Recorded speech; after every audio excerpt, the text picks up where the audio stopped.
Halo, Assalamualaikum. Bertemu lagi dengan saya. Apa kabar hari ini? Semoga sehat selalu ya. Kali ini saya akan memaparkan materi audit 2 bab 18 dengan judul mendesain dan melakukan tes rincian saldo untuk utang, termasuk uji tanggung jawab di luar periode. Sebelum lanjut ke materi ini, teman-teman jangan lupa tekan tombol like dan subscribe ya, agar dapat notifikasi apabila saya mengupload video baru. Kalau saya Melina Kartika Putri.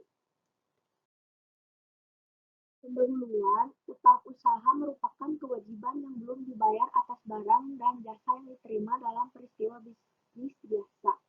Metodologi yang digunakan sama dengan yang digunakan untuk pengujian terperinci di utang usaha. Jika uji pengendalian dan uji substansi transaksi menunjukkan bahwa pengendalian telah beroperasi dengan efektif dan prosedur analisis menunjukkan hasil yang memuaskan, auditor mungkin akan mengurangi pengujian terperinci atas usaha. Tetapi, karena utang usaha cenderung material, auditor hampir selalu melaksanakan sejumlah pengujian terperinci. Account payable adalah kewajiban yang belum dibayar untuk barang dan jasa yang diterima dalam kegiatan bisnis biasa. Account payable termasuk kewajiban untuk perolehan bahan baku, peralatan, utilitas, perbaikan, dan banyak jenis barang dan jasa lainnya yang diterima sebelum akhir tahun. Sebagian besar account payable juga dapat diidentifikasikan dengan adanya faktur vendor untuk kewajiban tersebut. Account payable harus dibedakan dari kewajiban yang masih harus dibayar dan kewajiban yang harus mengandung bunga. Ini adalah cara untuk merancang pengujian terperinci. Yang pertama, mengidentifikasikan risiko bisnis plan yang mempengaruhi utang usaha. Sekarang ini, siklus akuisisi dan pembayaran telah banyak berubah akibat kemajuan zaman. Pengaturan dan sistem perusahaan menjadi kompleks yang mungkin saja memiliki risiko yang signifikan. Auditor harus memahami perubahan sistem ini untuk mengidentifikasikan apakah risiko bisnis klien dan pengendalian manajemen terkait telah mempengaruhi kemungkinan salah saji yang material dalam utang usaha. Yang kedua, di sini ada menetapkan materialitas kinerja dan menilai risiko inheren. Auditor umumnya menetapkan materialitas kinerja yang tinggi karena saldo dari hutang usaha relatif besar. Dan juga auditor seringkali menilai risiko inheren sebagai bagian sedang atau tinggi. Hal ini karena mereka peduli terutama dengan tujuan audit yang berkaitan dengan saldo pisah batas dan kelengkapan, karena berpotensi menimbulkan salah saji saldo akun. Yang ketiga, ada menilai risiko pengendalian dan merancang uji pengendalian dan uji substansi atas transaksi.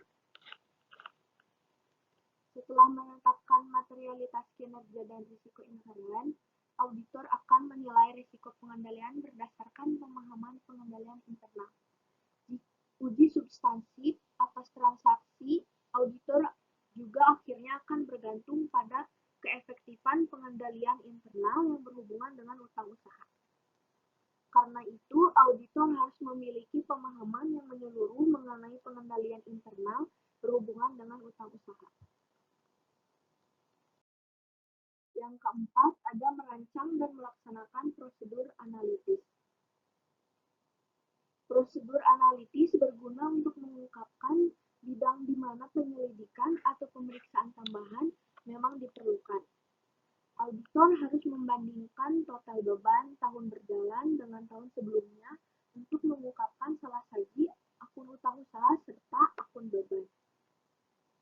Karena double entry, salah saji akun beban biasanya juga menimbulkan salah saji yang sama dengan akun utang usaha. Hal ini merupakan prosedur yang efektif untuk menganalisis utang usaha apabila beban dari tahun ke tahun diharapkan stabil.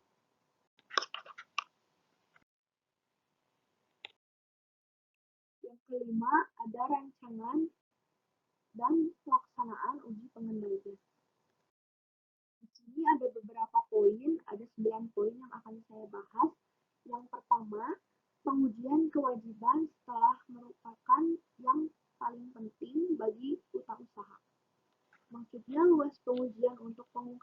utang usaha belum tercatat sangat bergantung pada penilaian risiko pengendalian dan materialitas saldo akun potensial. Yang kedua, memeriksa dokumen yang mendasari pengeluaran kas selanjutnya. Di sini auditor biasanya memeriksa dokumen pendukung menyangkut pengeluaran kas setelah tanggal neraca untuk menentukan apakah pengeluaran kas dilakukan untuk kewajiban periode berjalan. Jika memang untuk periode berjalan, auditor harus menelusuri ke neraca saldo utang usaha untuk memastikan bahwa pembayaran tersebut memang telah dibayar. Yang ketiga, memeriksa dokumen yang mendasari tagihan yang belum dibayar beberapa minggu setelah akhir acara. Perbedaannya adalah karena dilakukan untuk kewajiban yang belum dibayar mendekati akhir audit dan bukan untuk kewajiban yang telah dibayar. Yang keempat, ada menelusuri laporan penerimaan yang dikeluarkan sebelum akhir tahun ke faktur vendor semua. Barang yang belum diterima sebelum akhir tahun periode akuntansi harus dicantumkan sebagai utang usaha. Auditor menguji kewajiban yang belum tercatat dengan menelusuri laporan penerimaan yang diterbitkan hingga akhir tahun ke faktur vendor dan memastikan bahwa laporan itu telah dimasukkan ke dalam utang usaha.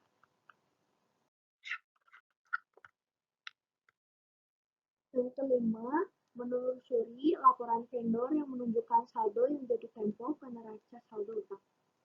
Jika klien menyimpan laporan vendor, audit dapat menelusuri setiap laporan yang memiliki saldo jatuh tempo pada tanggal neraca ke listing untuk memastikan bahwa hal itu telah dicantumkan sebagai utang usaha. Yang keenam, ada mengirim konfirmasi ke vendor dengan siapa klien melakukan auditor. Kadang-kadang menggunakan konfirmasi untuk menguji vendor yang harus dihapus dari daftar utang usaha, transaksi yang dihilangkan, dan saldo akun yang salah saja. Yang ketujuh, pengujian pisah batas atau cut-off price. Untuk menentukan apakah transaksi yang telah dilakukan beberapa hari sebelum dan sudah tanggal neraca dicatat dalam periode yang ditentukan. Kedelapan, ada hubungan pisah batas dengan observasi pemeriksaan fisik persediaan. Untuk menentukan apakah pisah batas utang usaha sudah benar, sangat penting jika pengujian pisah batas dikoordinasikan dengan observasi fisik persediaan. Informasi pisah batas untuk akuisisi harus diperoleh selama observasi fisik persediaan. Auditor mereview prosedur dalam Departemen Penerimaan untuk menentukan bahwa semua persediaan yang diterima telah dihitung dan auditor mencatat nomor penerimaan. Terakhir, di mana persediaan dilibatkan dalam perhitungan, auditor menelusuri nomor laporan penerimaan tersebut ke catatan utang usaha untuk memverifikasikan bahwa hal itu telah dimasukkan atau dikecualikan dengan benar. Yang kesembilan, ada persediaan dalam perjalanan. Maksudnya di sini menyangkut dalam utang usaha, auditor harus membedakan antara akuisisi persediaan atas dasar FOB destination atau FOB origin. Jika FOB destination hanya persediaan yang diterima pada atau sebelum tanggal neraca yang harus dimasukkan dalam persediaan dan utang usaha pada akhir tahun. Jika FOB origin, persediaan dan utang usaha harus dicatat pada saat periode berjalan ketika pengiriman dilakukan sebelum atau pada tanggal neraca. Sekian pemaparan materi dari saya, semoga membantu. Terima kasih.